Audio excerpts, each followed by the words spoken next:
এবার দেখে নেব আজকের জাতীয় দৈনিক পত্রিকাগুলোর প্রধান শিরোনাম।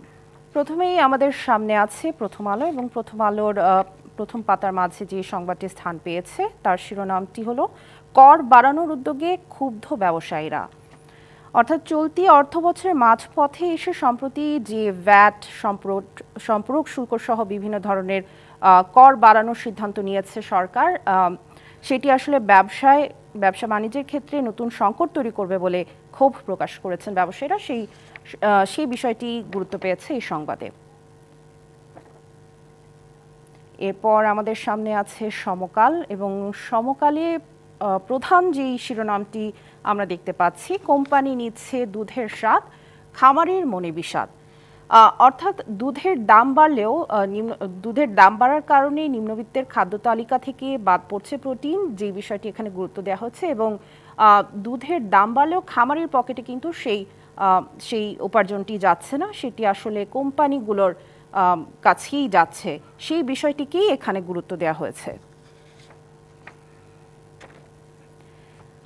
এরপর আমাদের সামনে আছে যুগান্তরে যে প্রধান যে শিরোনামটি আমরা দেখছি, বাংলাদেশ ব্যাংকের 8,10,16,23 ডলার হ্যাকিং, রিজার্ভ ডাকাতিতে কর্মকর্তারা। অর্থাৎ বাংলাদেশ ব্যাংকের যেই রিজার্ভ চুরির যেই ঘটনাটি ছিল, সেখানে যেই বাংলাদেশ ব্যাংকের কর্মকর্তাদের যেই যোগসাজশ, সেই বিষয়টিকে এখানে প্রাধান্য দেওয়া হয়েছে। আমরা এবার দেখছি কালবেলার শিরোনামে আমরা দেখছি বছরের দ্বিতীয় দিন মূলধন কমল 1,000 কোটি, শেয়ার বাজারের প্রসঙ্গটি উঠে এসেছে এই সংবাদে।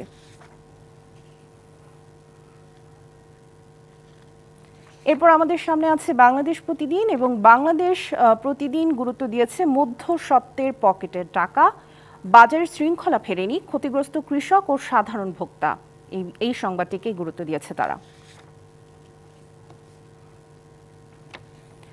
আমরা এবার দেখছি দৈনিক ইত্তেফাক, এবং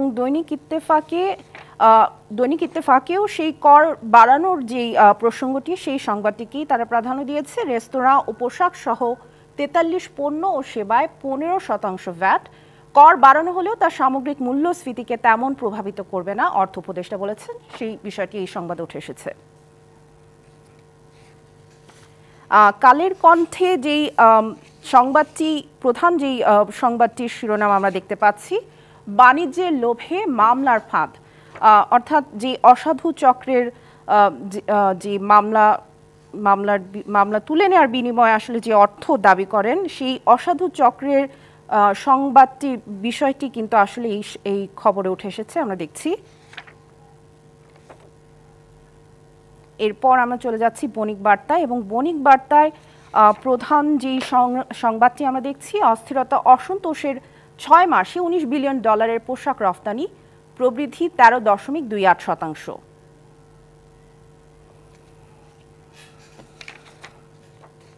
এরপর আমাদের সামনে আছে the Daily Star on Friday, এবং ডেইলি স্টারে EC to verify voter list, it will start door-to-door campaign January 20, publish updated list January 2, 2026.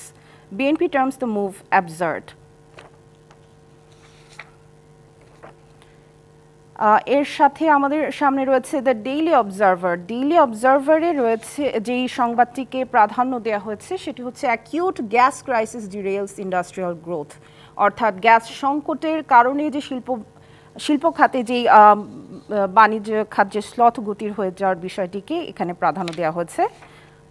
এবং এরপরে আমরা চলে যাচ্ছি নিউ এজের যেই প্রধান শিরোনাম, looking back 2024, bank sector ills exposed, reforms yet to gain pace.